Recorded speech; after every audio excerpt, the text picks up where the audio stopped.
Lehilahy iray mpisoloky, mpamerikeloka, mpamaky trano sy mpanao ody mahery no tratra tao amin'ny brigady folo-pointy nandritra ny fisafona nataony zandary. Nahazo alalana avy amin'ny fitsarana hisavan'ny tranony zandary ka hita tao avokoa ny ody gasy fampiasany rehetra rehefa manao asa ratsy.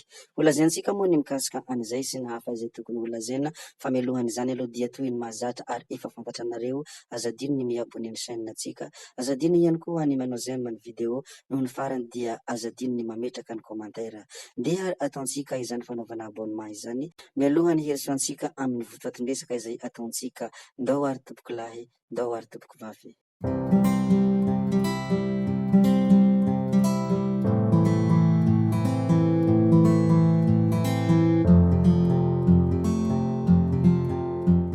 Ny hanombohantsika azy ato anatin'ity video anankiray ity dia resaka fanokafana amin'ny fomba ofisialy ny androm-pirenena ho an'ny toe-karena manga andiany faharoa. Manana ny tombony manokana ny fakitra antsinanana noho ny fananany ireo singa rehetra manodidina resaka toe-karena manga toy ny fananany renirano-pangalana izay mirefy 7.7 kilometra. Ny fananany ihany koa seranantsambo lehibe indrindra, ny sehatry ny jono, ny fizahantany sy ny maro hafa ka izany indrindra no nisafidianana an'ity toerana ity ho ankalazana ny andiany faharoa amin'ity taona ity. Izao hetsika fankalazana izao dia ahafahana manao fanentanana amin'ny olona ny mahakasika ny toe-karena manga, mampahafantatra ny zava-misy ao an-toerana sy aty ivelany mahakasika ny jono.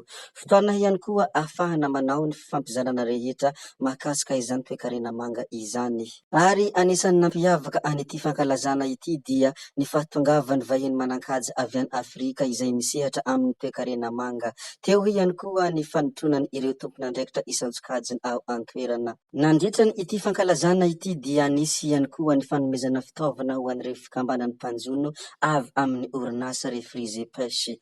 Izany moa ny zavatra nisy tany amin'iny fakitra antsinanana iny koa dia zaraina satria anisan'ny vaovao mahafaly izany vaovao izany, indrindra moa ity resaka fankalazana ity dia tena mahafinaritra. Fa ny ministry ny asa vaventy kosa dia manara-maso ny fizotrany asa fanamboarana ny RN6.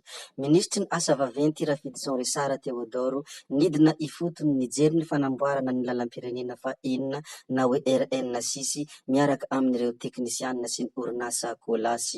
Hentitra ary sarotiny ny ministra amin'ny kalitaon'ny asa satria mila mifanaraka tsara izay voalaza ao anatin'ny cahier de charge ny asa atao. Fa ny vaovao mahafaly ho an'ireo izay pomba ny fitondrana kosa dia misokatra amin'ny fomba ofisialy ny fihaonam-beny Afrikanina sy i Chine. Mazava ny lalana fa i Afrika sy i Chine miaradia dia hitondra ny fanavoazana maneran-tany ary ahafahantsika mampandroso ny firenentsika. Izany moa ny vaovao mahafaly, izany ny vaovao mahafinaritra koa dia zarainay foana. Zay moa ny mikasika ny firenena Chine sy aty Afrika fa andeha harisika hiresaka kely mikasika ny filatsan-kofidiana ben'ny tanàna. Vita ny dépôt de candidature Marc Ravalomanana. Hontosa omaly ny fanaovan-tsonia ny filatsan-kofidiana ho ben'ny tanàna any Andriamatoa Marc Ravalomanana ary nilaza koa izy fa miroso hatrany isika amin'ny fanarenana any Antananarivo renivohitra. Izany moa ny vaovao mahafaly ho an'ireo mpankafy andadada, izany ny vaovao mahafaly ho an'ireo mpanaradia mafy any Marc Ravalomanana. Zay ihany koa ny vaovao mikasika any Andriamatoa Marc Ravalomanana fa ny resaka polisim-pirenena kosa dia ho hamafisina ny fiarah-miasa misy eo amin'ny ministeran'ny fitsarana sy ny ministeran'ny filaminam-bahoaka. Noraisin'ny ministry ny filaminam-bahoaka ny contrôleur général de police Rakotoramanana Herilala sy ireo mpiara-miasa ankaiky amin'ny ministry ny fitsarana Andriamatoa Rakotomandimby Benjamin Alexis ny andron'ny alarobia 4 septambra 2024. Fanohizana sy fanamafisana ny fiarah-miasa misy eo amin'ny Roatonta no votoatiny ity fitsidihana ity. Samy mpisehatra amin'ny fampaharana ny lalàna ny ministera Roatonta ka zava-dehibe ny fihaonana toy izao ho antoky ny filaminana mahagitra eto amin'ny firenena hoy ny ministry ny fitsarana. Zava-dehibe ho an'ny ministeran'ny filaminam-bahoaka moa izao fitsidihana izao hoy ny ministry ny filaminam-bahoaka ka nanentanany ny mpiara-miasa mba hanohatrany izany ezaka izany. Fa ny resaka asa ratsy kosa, lehilahy iray mpisoloky mpamerikeloka, mpamaky trano sy mpanao ody mahery no tratra tao amin'ny brigady folo-pointy nandritra ny fisafona nataony zandary.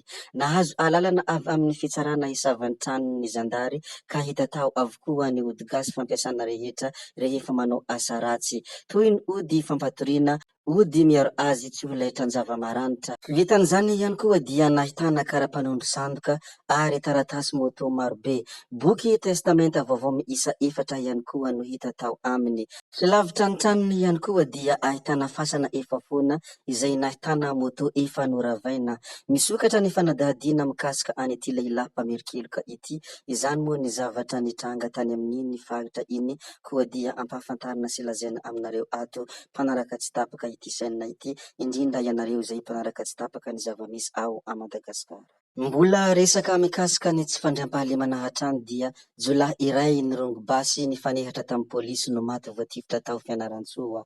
Jolahy iray indray no maty voatifitra ny pôlisy androany alakamisy tao Ankofafalahy ankaikin'ny Don Bosco ao Fianarantsoa ny maraina teo, tokony tamin'ny iray ora. Nandritra ny fisafoana teny an-toerana no nahatsikagitra lehilahy iray avy lavitra ny pôlisy.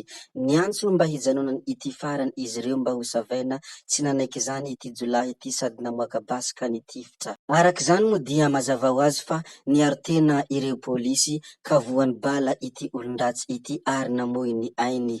Nahitana basy miisa 2 sy bala miisa 10 teny aminy. Ary anisan'ny fanamarihana izay nataon'ny pôlisy moa ny hoe marihina fa ny 1 Aogositra 2024 teo dia efa nisy trangana fanafihana tokantrano ihany koa tao Ankofafa. Izany indrindra no antony nanamafisana ny fisafoana sy ny fanangonam-baovao ka nazahoana izao vokatra izao hoy ny pôlisy. Noho ny farany tamin'ny famoahana ity vaovao ity moa dia nanao fanentanana ireo pôlisy ny hoe manentana atsika hatrany ny pôlisim-pirenena mba hanome vaovao vao misy tranga mampiahiahy ka mety hanontona ny filaminana. Izany moa ny fanentanana izay nataon'ny pôlisim-pirenena, koa dia zaraina aminareo foana. Ny manaraka izay ho lazaintsika moa dia ity hafatry ny Vanessa Manonga ity. Ity sary hitantsika ity moa dia anisan'ny sary fanehoana ny amin'ny nanomezan'ny Vanessa Manonga ny hafatra izay nomeny tao anatin'ny pejiny. Toy izao moa ny hafatra izay nomeny Vanessa Manonga: itony satroka itony rehefa tonga aty andafy vao antsoina hoe chapeau traditionnel, fa rehefa mbola ao Madagasikara dia satroka tambanivohitra, satroka didim-bohitra ihany koa, ary satroka famadihana, tsy vitan'izany fa satroko fetin'ny taranaka. Izany moa ny hafatra izay nomeny Vanessa Manonga. Itony koa rehefa tsy manja no manao azy dia ohatrany ilay mpiandry vorona eny an-tanimbary na ilay mpampiditra hira amin'ny ISB ery amin'ny super muzika ireny.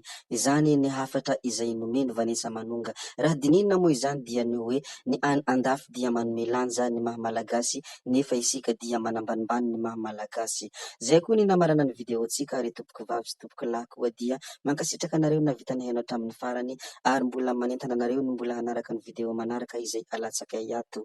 Zay fa tsy atao ny alavan'ny resaka, hametra veloma izahay, veloma daholo ianareo, veloma vetivety fa tsy hoe veloma mandrakizay amin'ny manaraka indray no manao misimisy. Veloma tompoko lahy, veloma tompoko vavy amin'ny manaraka indray eo.